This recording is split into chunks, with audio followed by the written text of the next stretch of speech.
তোমরা সবাই ভালো আছো? আলহামদুলিল্লাহ। তোমাদের শরীরটা ভালো? আলহামদুলিল্লাহ। মনটা ভালো? আলহামদুলিল্লাহ। এই যে বিকালবেলা তোমাদেরকে নিয়ে আসছি এখানে, ভালো লাগে না? জি। আচ্ছা, তাহলে তোমাদেরকে একটি মজার ঘটনা শোনাইবো? জি। আচ্ছা, তাহলে শোনো। হ্যাঁ, জি। এক ব্যক্তি তার বাড়িতে তার ঘরের বিটি আছে না, বিটি, জি। এই ঘরের বিট বা ঘরের বিটি এই চোরের ভয়ে তার ঘরের বিটি খোদাই করে মাটির নিচে সে টাকা লুকিয়েছিল, মাটির নিচে টাকা লুকিয়েছিল। তো এই ব্যক্তি এখন কোন জায়গায় মাটি খোদাই করে তার টাকা লুকিয়েছে ওই জায়গাটা সে কি করছে, ভুইলা গেছে জায়গাটা। ভুইলা গেছে। তখন এই ব্যক্তি আবু হানিফা রহমাতুল্লাহ আলাইহির কাছে যায়, বলে হুজুর, আমি আমার ঘরে এক জায়গায় টাকা লুকাইছিলাম ঘরের বিটি খোদাই করে, এখন সেই স্থানটা আমি ভুলে গেছি, যার কারণে এখন টাকা কোথায় আছে, কোন জায়গায় আছে, কোন জায়গাটা লুকাইছি আমি স্থান খুঁজে পাই না, টাকার খুব প্রয়োজন, আমি টাকা বের করতে পারতেছি না, এখন কি করব।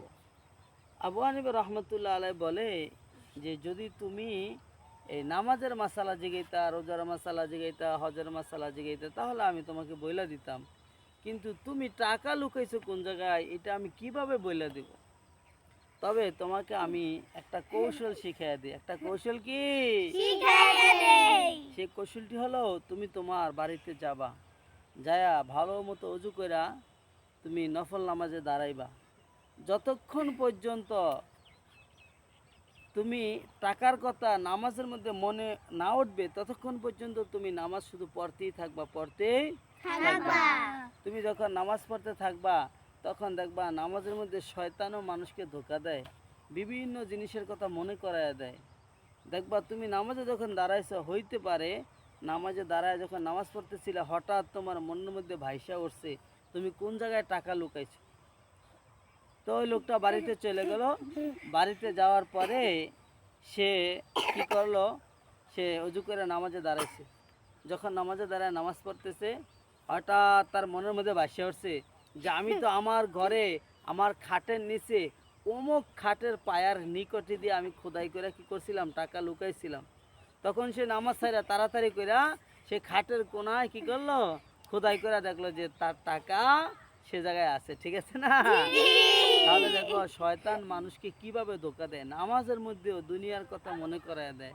কেন করায় দেয়? যেন তার নামাজ নষ্ট হয়ে যায়। ঠিক আছে, নামাজের মধ্যে যেন মনোযোগী না থাকে, এই জন্য শয়তান মানুষকে ধোকা দেয়। তাই আমরা যখন নামাজ পড়বো খুব ধ্যান খেয়াল নিয়ে আল্লাহর ধ্যান খেয়াল নিয়ে কি করবো, নামাজ আদায় করব। তাহলে আবু হানিফা রহমতুল্লাহ কৌশলটা অনেক সুন্দর হয়েছে না?